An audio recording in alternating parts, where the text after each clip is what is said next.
Test 1. You will hear a number of different recordings, and you will have to answer questions on what you hear. There will be time for you to read the instructions and questions, and you will have a chance to check your work. All the recordings will be played once only. The test is in 4 sections. At the end of the test, you will be given 10 minutes to transfer your answers to an answer sheet. Now turn to Section 1.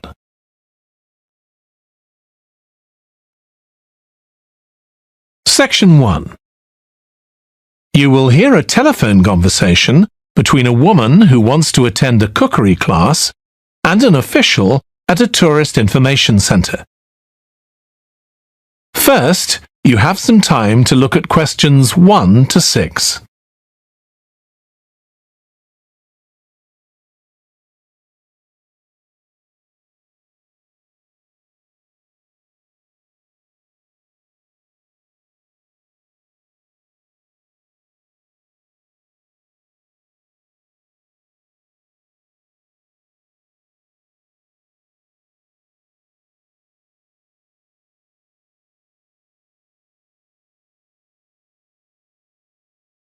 You will see that there is an example that has been done for you. On this occasion only, the conversation relating to this will be played first. Hello, Tourist Information Centre. Mike speaking. How can I help you? Oh, hi. I wanted to find out about cookery classes. I believe there are some one-day classes for tourists. Well, they're open to everyone, but tourists are always welcome. OK, let me give you some details of what's available. There are several classes. One very popular one is at the food studio. The first cooking class is at the food studio, so studio has been written in the space. Now we shall begin. You should answer the questions as you listen because you will not hear the recording a second time. Listen carefully and answer questions 1 to 6. Hello, Tourist Information Centre. Mike speaking. How can I help you? Oh, hi. I wanted to find out about cookery classes. I believe there are some one-day classes for tourists. Well, they're open to everyone, but tourists are always welcome. OK, let me give you some details of what's available. There are several classes. One very popular one is at the food studio. OK. They focus on seasonal products, and as well as teaching you how to cook them, they also show you how to choose them. Right, that sounds good. How big are the classes? I'm not sure exactly, but they'll be quite small. And could I get a private lesson there? I think so. Let me check. Yes, they do offer those. Though, in fact, most of the people who attend the classes find it's a nice way of getting to know one another. I suppose it must be, yes. And this company has a special deal for clients where they offer a discount of 20% if you return for a further class. OK, but you said there were several classes. That's right.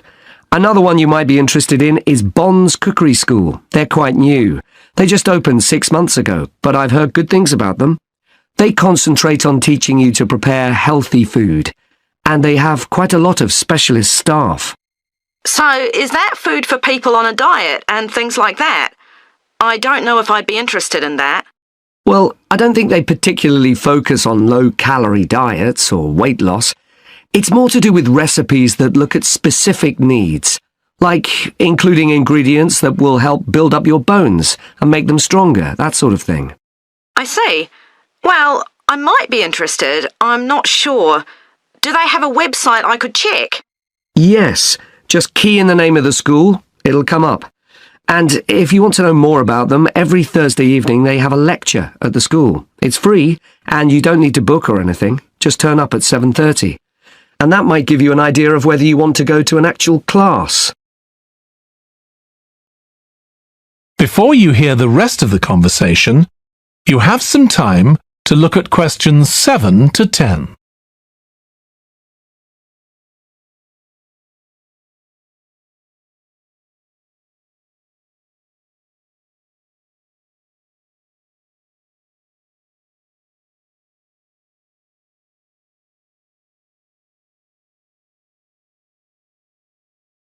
Now listen and answer questions 7 to 10.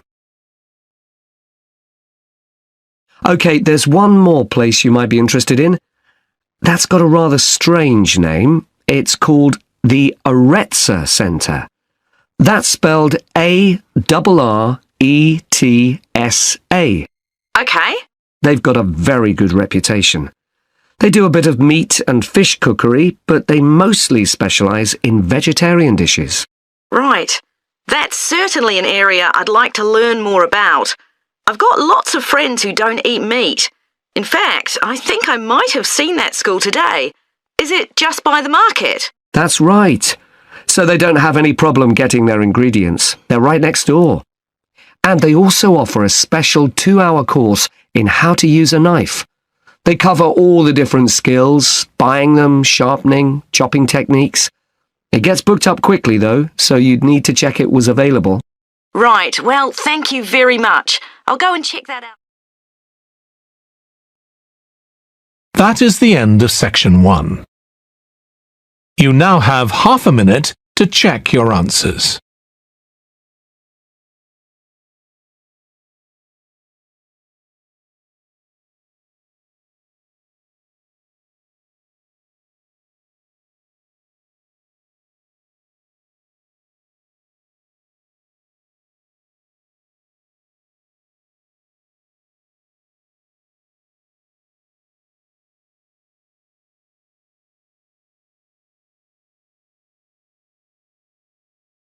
Now turn to section 2.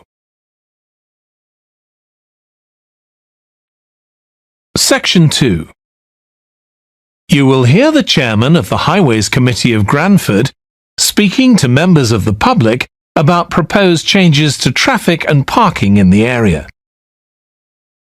First, you have some time to look at questions 11 to 13.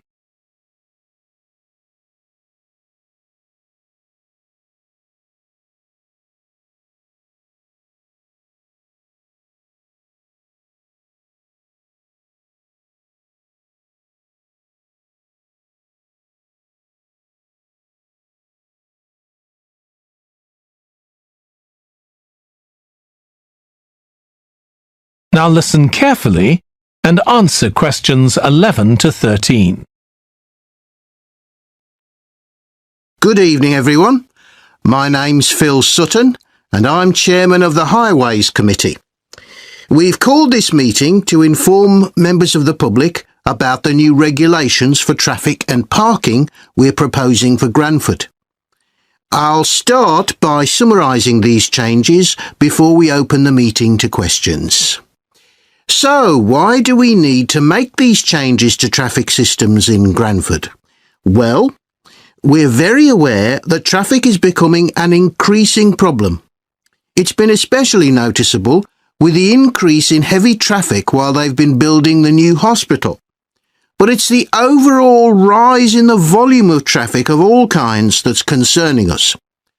To date, there's not been any increase in traffic accidents, but that's not something we want to see happen, obviously. We recently carried out a survey of local residents, and their responses were interesting. People were very concerned about the lack of visibility on some roads due to cars parked along the sides of the roads. We'd expected complaints about the congestion near the school when parents are dropping off their children or picking them up. But this wasn't top of the list, and nor were noise and fumes from trucks and lorries, though they were mentioned by some people. We think these new traffic regulations would make a lot of difference, but we still have a long way to go. We've managed to keep our proposals within budget, just, so they can be covered by the council. But of course it's no good introducing new regulations if we don't have a way of making sure that everyone obeys them. And that's an area we're still working on with the help of representatives from the police force. Before you hear the rest of the talk, you have some time to look at questions 14 to 20.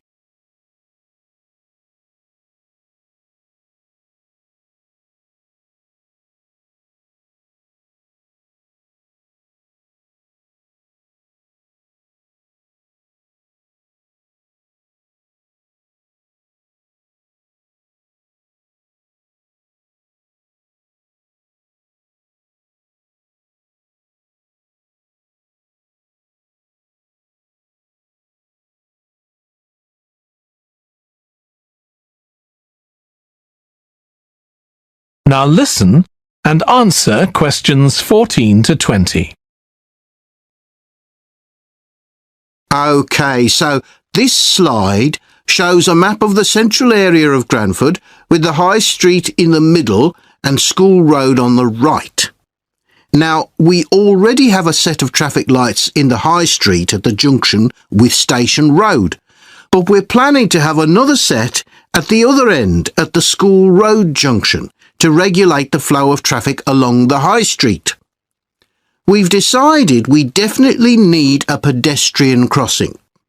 We considered putting this on School Road just outside the school, but in the end we decided that could lead to a lot of traffic congestion. So we decided to locate it on the High Street, crossing the road in front of the supermarket. That's a very busy area, so it should help things there. We are proposing some changes to parking. At present, parking isn't allowed on the High Street outside the library, but we're going to change that and allow parking there, but not at the other end of the High Street near School Road. There'll be a new no parking sign on School Road just by the entrance to the school, forbidding parking for 25 metres. This should improve visibility for drivers and pedestrians, especially on the bend just to the north of the school.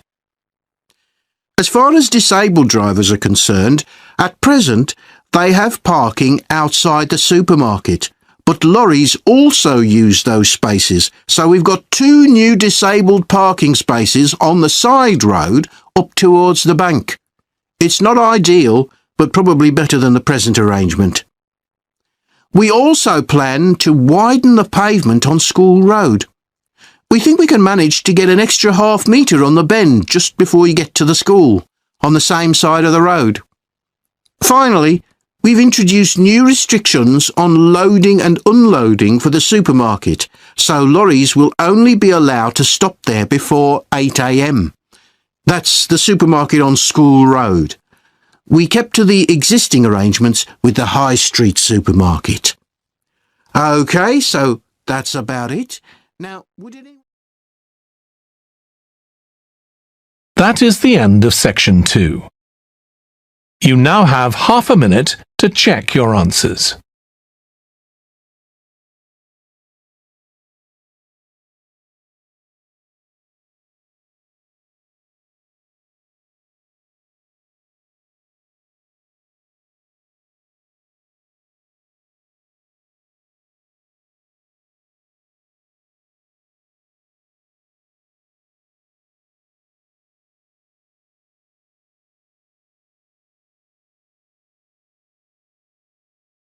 Now turn to section 3.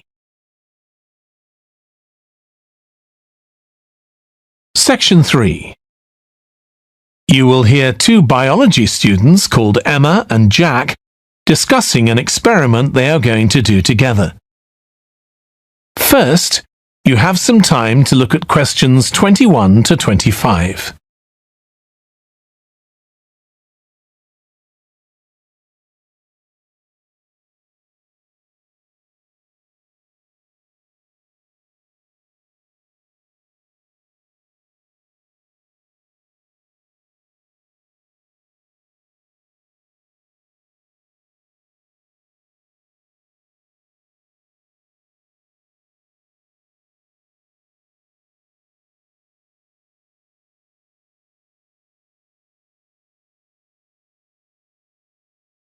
Now listen carefully and answer questions 21 to 25. We've got to choose a topic for our experiment, haven't we, Jack? Were you thinking of something to do with seeds? That's right. I thought we could look at seed germination, how a seed begins to grow. OK. Any particular reason? I know you're hoping to work in plant science eventually. Yeah, but practically everything we do is going to feed into that. No, there's an optional module on seed structure and function in the 3rd year that I might do. So I thought it might be useful for that. If I choose that option, I don't have to do a dissertation module. Good idea. Well, I thought for this experiment we could look at the relationship between seed size and the way the seeds are planted. So we could plant different sized seeds in different ways and see which grow best. OK, we'd need to allow time for the seeds to come up. That should be fine if we start now. A lot of the other possible experiments need quite a bit longer. So that'd make it a good one to choose. And I don't suppose it'd need much equipment. We're not doing chemical analysis or anything. Though that's not really an issue. We've got plenty of equipment in the laboratory. Yeah, we need to have a word with the tutor if we're going to go ahead with it, though. I'm sure our aim's okay. It's not very ambitious, but the assignment's only 10% of our final mark, isn't it? But we need to be sure we're the only ones doing it. Yeah, it's only 5% actually, but it'd be a bit boring if everyone was doing it. Did you read that book on seed germination on our reading list? The one by Graves? I looked through it for my last experiment, though it wasn't all that relevant there. It would be for this experiment, though. I found it quite hard to follow. Lots about the theory, which I hadn't expected. Yes, I'd been hoping for something more practical. It does include references to the recent findings on genetically modified seeds, though. Yes, that was interesting. I read an article about seed germination by Lee Hall. About seeds that lie in the ground for ages and only germinate after a fire. That's the one. I knew a bit about it already, but not about this research. His analysis of figures comparing the times of the fires and the proportion of seeds that germinated was done in a lot of detail. Very impressive. Was that the article with the illustrations of early stages of plant development? They were very clear. I think those diagrams were in another article. Before you hear the rest of the discussion, you have some time to look at questions 26 to 30.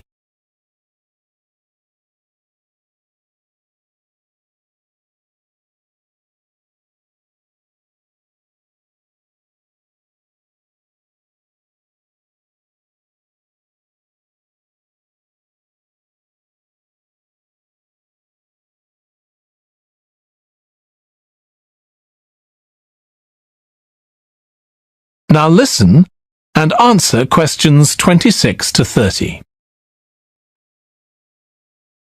Anyway, shall we have a look at the procedure for our experiment? We'll need to get going with it quite soon. Right. So the first thing we have to do is find our seeds. I think vegetable seeds would be best, and obviously they mustn't all be the same size. So how many sorts do we need? About 4 different ones? I think that would be enough. There'll be quite a large number of seeds for each one. Then for each seed, we need to find out how much it weighs and also measure its dimensions. And we need to keep a careful record of all that. That'll be quite time-consuming. And we also need to decide how deep we're going to plant the seeds. Right on the surface, a few millimetres down, or several centimetres. OK, so then we get planting. Do you think we can plant several seeds together in the same plant pot? No, I think we need a different one for each seed. Right. And we'll need to label them. We can use different coloured labels. Then we wait for the seeds to germinate. I reckon that'll be about 3 weeks, depending on what the weather's like. Then we see if our plants have come up and write down how tall they've grown. Then all we have to do is look at our numbers and see if there's any relation between them. That's right. So then we get... That is the end of section 3. You now have half a minute to check your answers.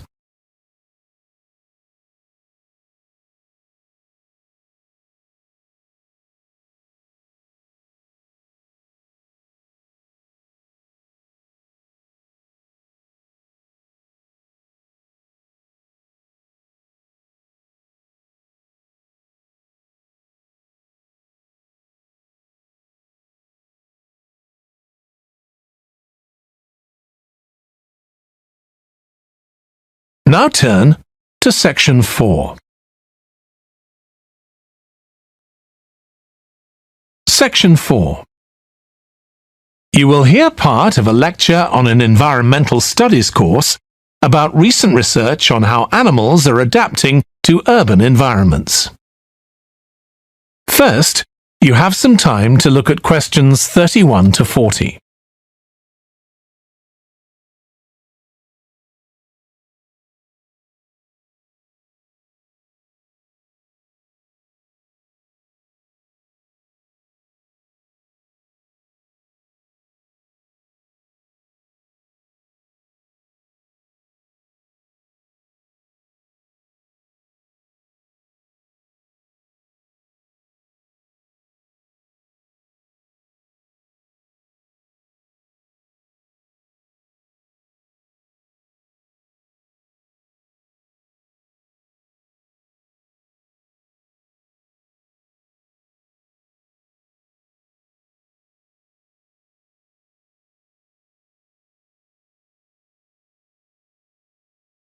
Now listen carefully and answer questions 31 to 40. Hi. Today we're going to be looking at animals in urban environments, and I'm going to be telling you about some research on how they're affected by these environments. Now, in evolutionary terms, urban environments represent huge upheavals, the sorts of massive changes that usually happen over millions of years. And we used to think that only a few species could adapt to this new environment. One species which is well known as being highly adaptable is the crow, and there have been various studies about how they manage to learn new skills. Another successful species is the pigeon, because they're able to perch on ledges on the walls of city buildings, just like they once perched on cliffs by the sea. But, in fact, we're now finding that these early immigrants were just the start of a more general movement of animals into cities, and of adaptation by these animals to city life. And one thing that researchers are finding especially interesting is the speed with which they're doing this. We're not talking about gradual evolution here. These animals are changing fast. Let me tell you about some of the studies that have been carried out in this area. So, in the University of Minnesota, a biologist called Emily Snellrud and her colleagues looked at specimens of urbanized small mammals such as mice and gophers that had been collected in Minnesota and that are now kept in museums there. And she looked at specimens that had been collected over the last 100 years, which is a very short time in evolutionary terms. And she found that during that time, these small mammals had experienced a jump in brain size when compared to rural mammals. Now, we can't be sure this means they're more intelligent, but since the sizes of other parts of the body didn't change, it does suggest that something cognitive was going on.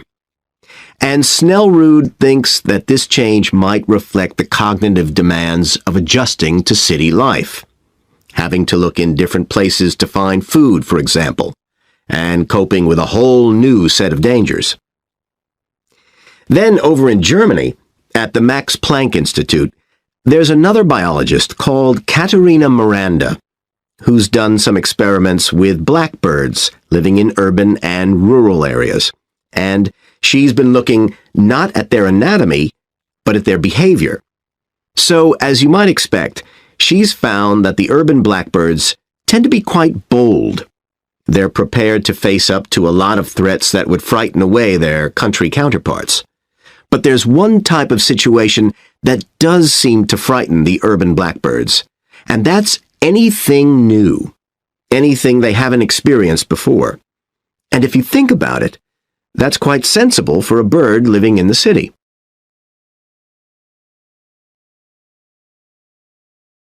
Jonathan Atwell, in Indiana University, is looking at how a range of animals respond to urban environments. He's found that when they're under stress, their endocrine systems react by reducing the amount of hormones such as corticosterone into their blood. It's a sensible-seeming adaptation.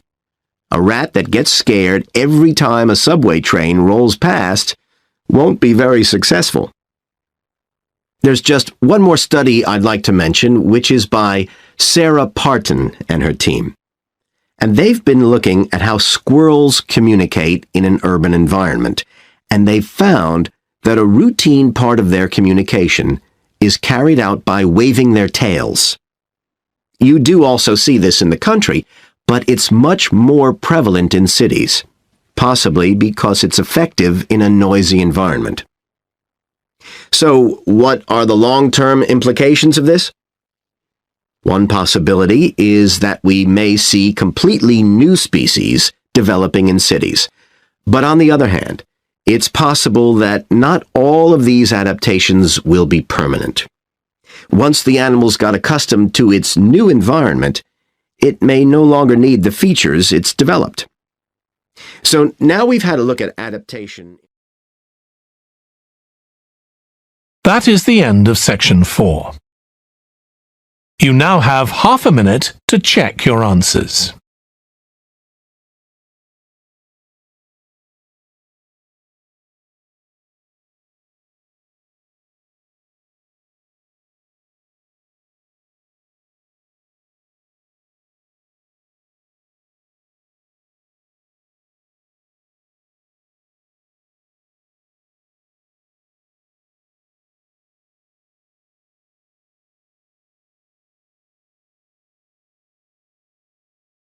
That is the end of the listening test. In the Ielts test, you would now have 10 minutes to transfer your answers to the answer sheet.